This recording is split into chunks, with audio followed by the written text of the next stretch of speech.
Welcome back to the show. Today, we're turning our attention to a figure who I think embodies the concept of duality, perhaps more than anyone we've covered recently. It's a fascinating and a very complex story. We are going to be analyzing the life of Jock Zonfrillo. And it's a story that reads less like a standard biography and, well, more like a film script. It's got the rise to fame, a really crushing fall, and a legacy that's still being debated today. It's a narrative of immense contrast, really. On one hand, you have the celebrated chef, this charismatic judge on MasterChef Australia, and a man who championed Indigenous ingredients with a passion that I think undeniably changed the Australian culinary landscape. Right. He was the man in the three-piece suit and the kilt, the mentor to all those aspiring home cooks on television. Exactly. But then on the other hand, There's this whole other narrative, the shadow narrative. We're talking about a history that involves severe addiction, bankruptcy, legal battles, and some pretty significant controversy around the truthfulness of his own life story. it is incredibly rare to find someone who was so publicly adored, yet privately besieged by that level of chaos. Absolutely. Born Barry Zonfrillo, he really crafted this public persona that was equal parts, rough around the edges survivor and refined gastronomic leader. And that's what we want to examine today. The entire trajectory of his life, from his childhood in Glasgow to the dizzying heights of culinary fame, and then ultimately to his untimely death in 2023. We have a massive amount of ground to cover. We're going to look at his rise to becoming a head chef at a remarkably young age, his very specific culinary philosophy around native ingredients, The total financial collapse of his business empire, which is a story in itself. and the hidden health battles he was fighting at the very end. But okay, let's start at the beginning. Before all the fame and the controversy, where did the story actually begin? It begins in Scotland. Jock, or Barry as he was born, came into the world on August 4, 1976, in Glasgow. In Glasgow, though he was mostly raised in Ayr, I believe. That's right, raised in Ayr. His background was working class, but with this really distinct cultural mix that you have to think influenced his palate even from an early age. Right, his family background is a really interesting blend. His father, Ivan, was a barber from Scoury, Italy, and his mother, Sarah, was a hairdresser from a Scottish family. So he had that Italian-Scottish influence right from the start. You can just see how that combination, the Italian reverence for fresh produce and family, mixed with a hearty, no-nonsense Scottish upbringing, might produce a chef. Well, exactly. And like so many chefs who reach the absolute top of their field, that spark for the kitchen was ignited very, very early. He didn't wait until he was an adult to start working. No, he began as a part-time dishwasher at age 12. 12. And this wasn't just some casual weekend job for pocket money. This was a full immersion into a very adult, very high-pressure world. 12 years old is incredibly young. Most kids are just worrying about homework or video games, and he was already in a commercial kitchen environment. He was working at the same restaurant where his older sister, Carla, was a waitress. And you have to remember the environment of kitchens in the late 80s and early 90s. They were not the sanitized HR-compliant spaces we see on TV today. Not at all. They were Yeah. rough, they were loud, they were incredibly intense. And this is where the story takes its first really dramatic turn, which in a way sets the pace for the rest of his life. Just 3 weeks after he started washing dishes, one of the chefs had a motorbike accident, And suddenly there's a gap on the line. a huge gap. And in a normal environment, you would never ask the 12-year-old dishwasher to step in. But this kitchen was desperate. And Zonfrillo stepped up. He took over cooking duties. At 12 years old, it's an immense amount of responsibility for a child. And it evidently set him on a fast track that completely bypassed a normal adolescence. Completely. He left school at 15 to apprentice at the Turnberry Hotel. He just wasn't interested in that traditional academic path. He wanted to be in the kitchen. He was choosing a life of 16-hour days and intense pressure while all of his peers were, sitting in math class. And that focus paid off professionally almost too quickly. By 1993, when he was just 16, he is named Young Scottish Chef of the Year. Which is a hugely prestigious title. To be recognized as the best young talent in the entire country while you're legally still a minor is it's extraordinary. It must have felt like a massive validation for his decision to leave school. But this is also where that duality we mentioned earlier really comes into sharp focus. While he was winning awards and proving himself as this culinary prodigy, his personal life was spiraling. Spiraling into a very, very dark place. You can't separate the success from the struggle here. They were happening at the exact same time. Yes. According to his own accounts, especially in his later memoir, this is the same period where he developed a heroin addiction. He stated that he started using drugs, including heroin, around age 15, right when his career was launching at Turnberry. It creates such a jarring image. The disciplined, focused chef executing these perfect dishes by day, and then a teenager in the grip of a severe, life-threatening addiction by night. It's so hard to reconcile those two images, but it speaks to the high-functioning nature of his addiction at that time. He eventually moved on from Turnberry to work at the Arkle restaurant in Chester. Now, for those who might not know, the Arkle was a Michelin-starred establishment. This is the big leagues. It's the absolute pinnacle for a young chef. The standards are exacting. Every single plate has to be identical, every movement calculated. There's zero room for error. But for Zonfrillo, the addiction was driving his decisions outside of the kitchen. He later admitted that while he was working at Arkle, he was actually selling drugs to fund his own heroin habit. Let's just unpack the risk involved there for a second. You have this high-stakes environment of fine dining where a single smudge on a plate gets you fired. And in the background, he is dealing drugs just to keep himself functioning. It's a complete house of cards. And inevitably, it collapsed. It did. He was fired from the Arkle. The specific reason given was a foul-mouthed outburst that was loud enough to be overheard in the dining room. And in the world of fine dining, disrupting the guest experience is the ultimate sin. You can burn a steak, you might get screamed at in the kitchen, but if the customers hear you screaming, you're done. So he's out of Arkle. He heads to London next, and this is where he crosses paths with some of the biggest names in the industry. He worked for Marco Pierre White, a name that becomes a recurring and somewhat controversial character in Zonfrillo's narrative later on. a huge figure. Can you give us some context on who Marco Pierre White was at that time? Oh, absolutely. I mean, Marco Pierre White was a titan of British cooking. He was the first British chef to be awarded 3 Michelin stars and the youngest at the time. He was known for being an absolute genius, but also terrifying. The original celebrity chef in many ways. Exactly. Zonfrillo worked at the restaurant Marco Pierre White, and he also did stints at places like Quiglino's and Chapter One. He was building a resume that any chef would kill for, working in the most demanding, most respected kitchens in London. But he was also restless. You see this pattern emerging. In 1994, he makes his first trip to Australia. And it's interesting because looking back, we see him as this Australian icon, but his first attempt to live there wasn't a success story at all. He spent 12 months there, and he actually struggled to find work initially. He was rejected by a lot of restaurants. It wasn't an instant embrace. No.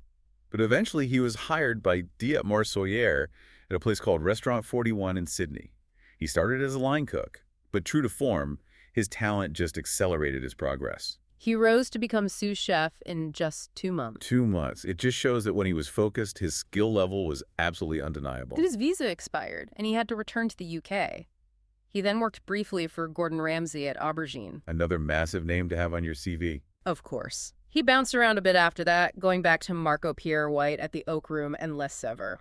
But then, by age 22, he lands his first head chef position. At the Tressenton Hotel in Cornwall. 22 is remarkably young to be running a kitchen at that level.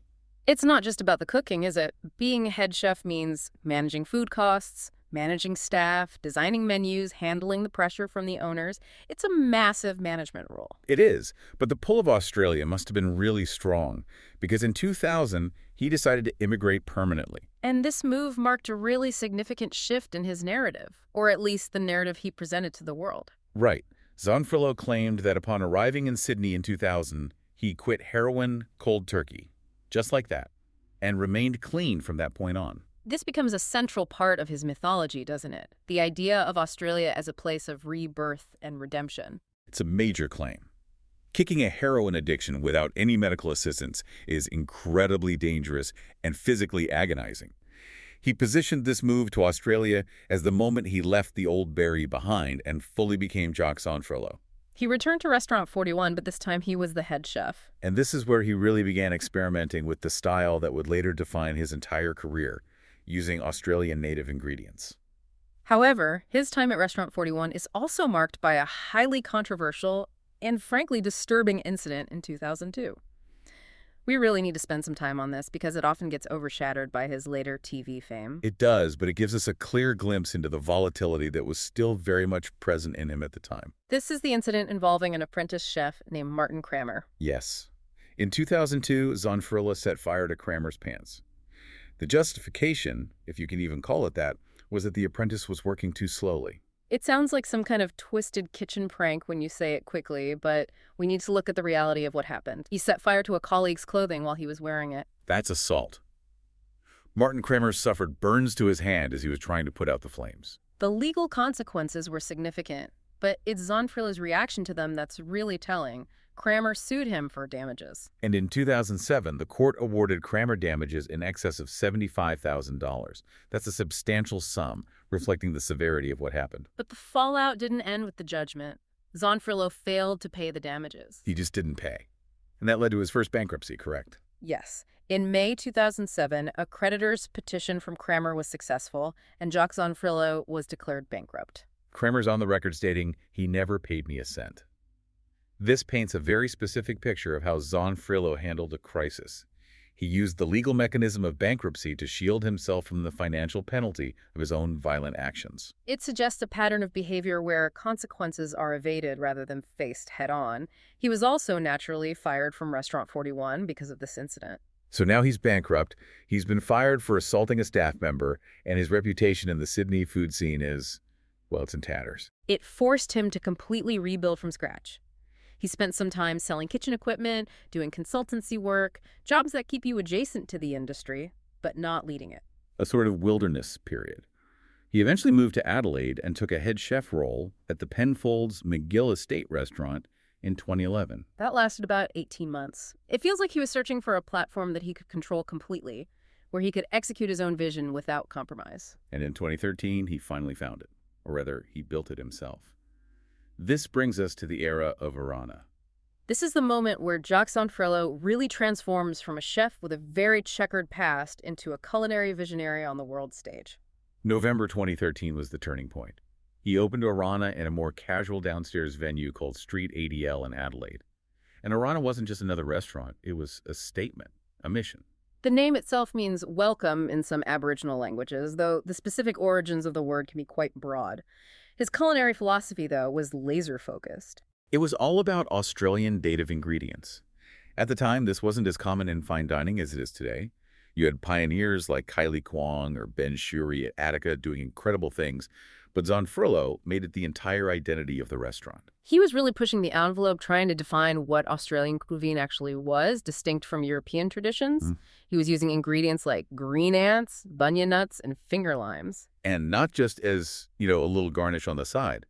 They were the stars of the dish. He was building entire flavor profiles around them. And the critics, they absolutely loved it. The acclaim was just overwhelming. Gourmet Traveler named Orana Australia's 2018 Restaurant of the Year.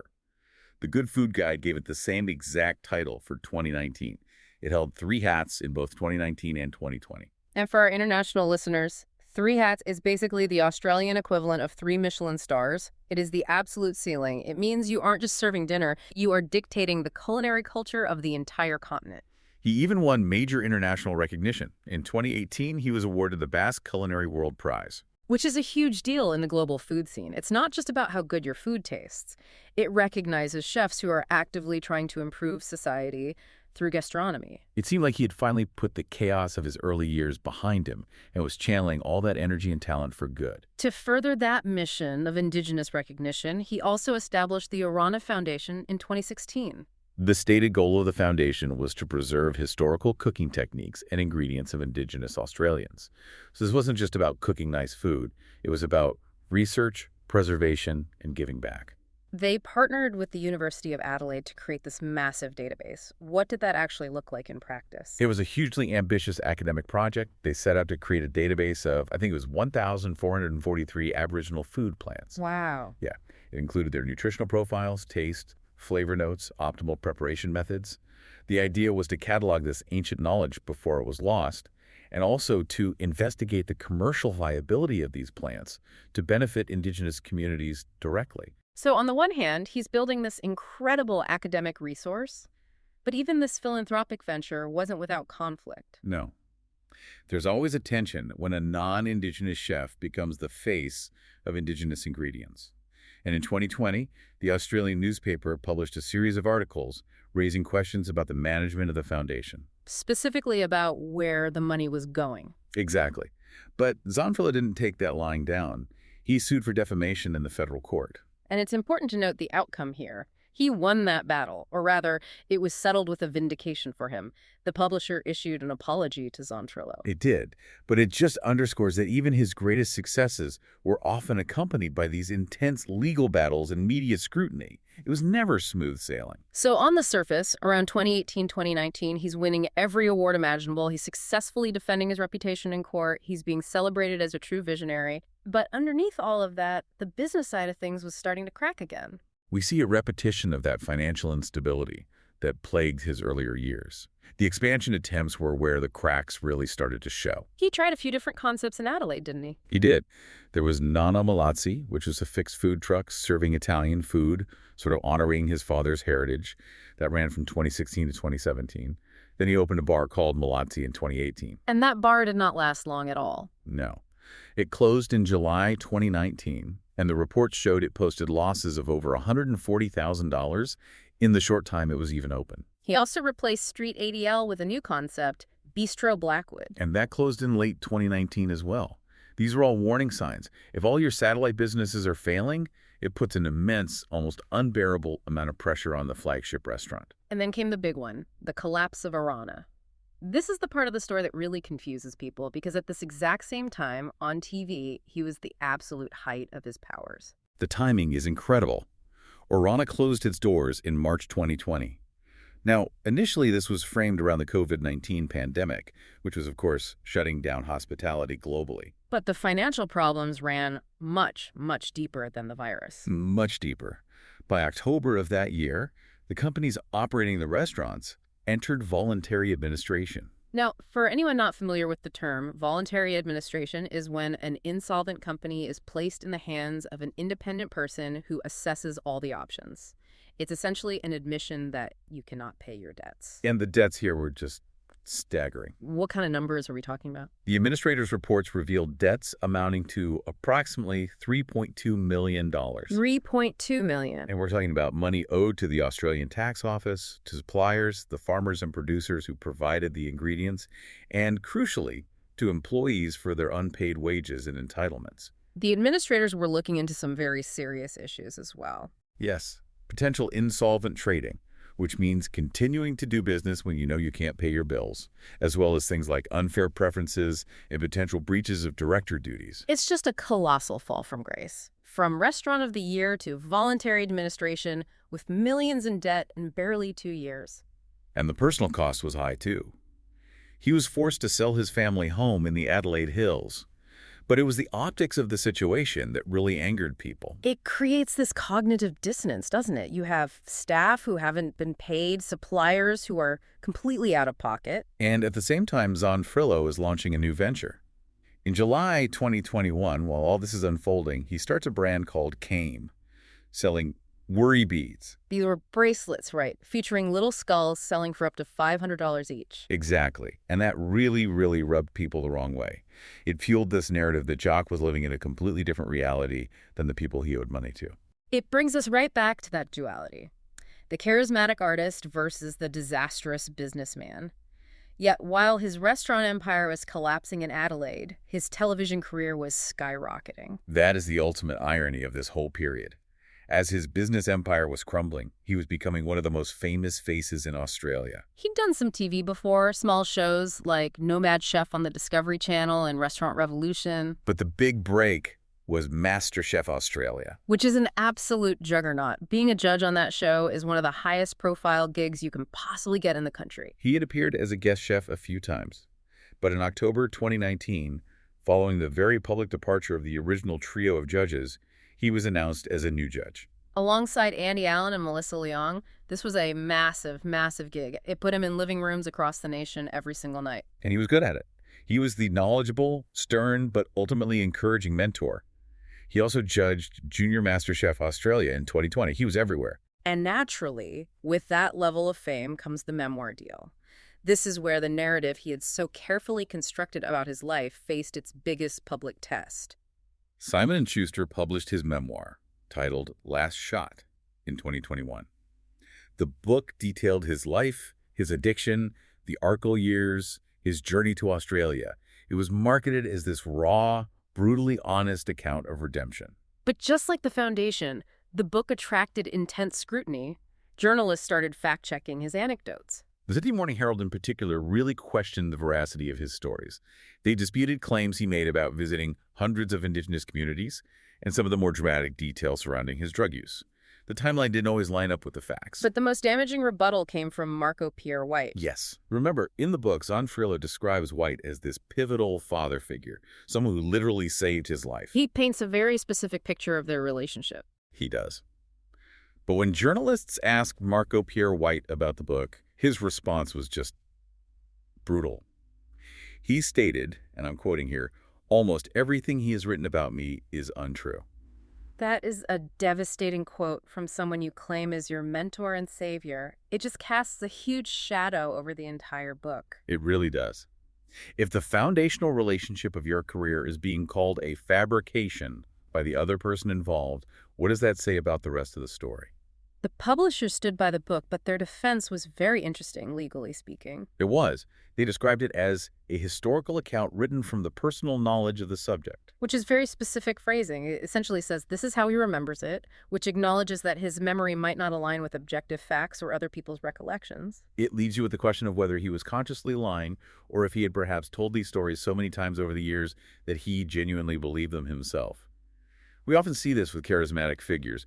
The myth eventually becomes the reality to them. While all of this public drama was playing out, the TV fame, the book controversy, the restaurant debts, there was a private battle happening that almost nobody knew about. And this is the piece of the puzzle that really changes how we view his final years.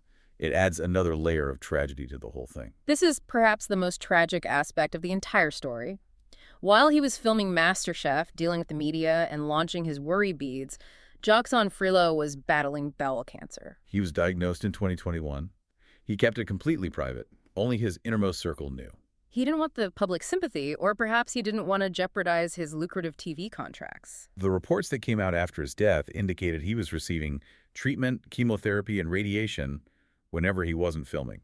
He was suffering in silence while presenting this smiling, confident face to the nation. It explains a lot, doesn't it? It explains some of the urgency during those final years. The move to Melbourne in 2020 after the restaurants closed, and then, very shortly before his death, the move to Rome, Italy in 2023.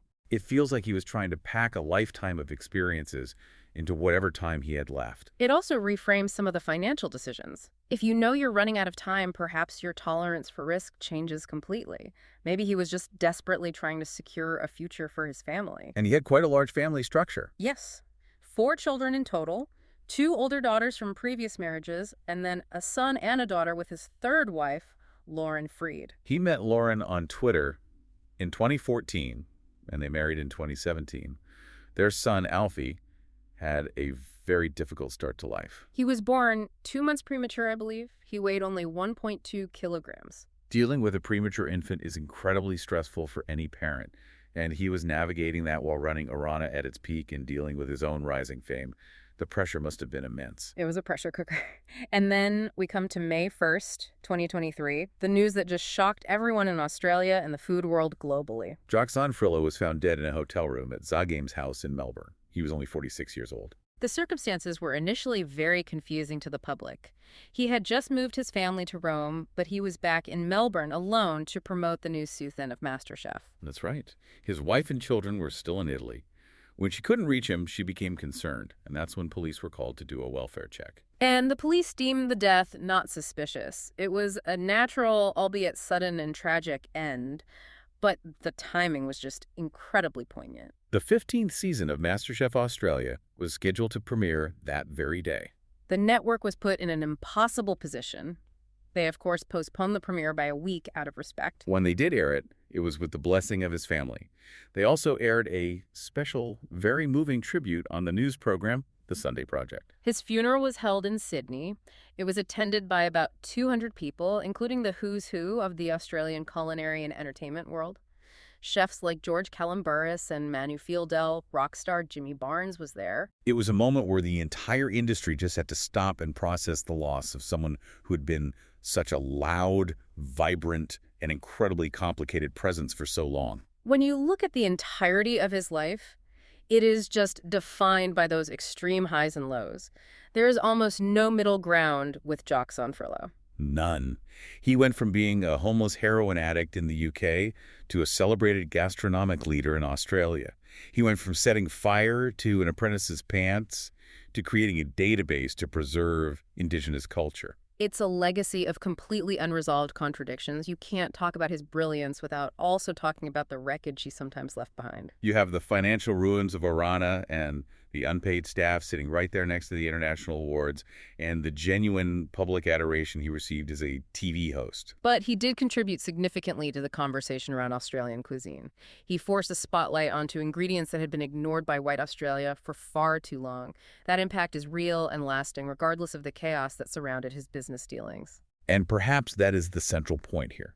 A person can be flawed, they can make terrible decisions, they can even fabricate parts of their own past, and yet still leave a mark that moves the culture forward in some meaningful way. It leaves you wondering how much of the Jock Zonfrillo we all saw was the real man, and how much was the character he felt he needed to create to survive his own demons. That is the question that remains.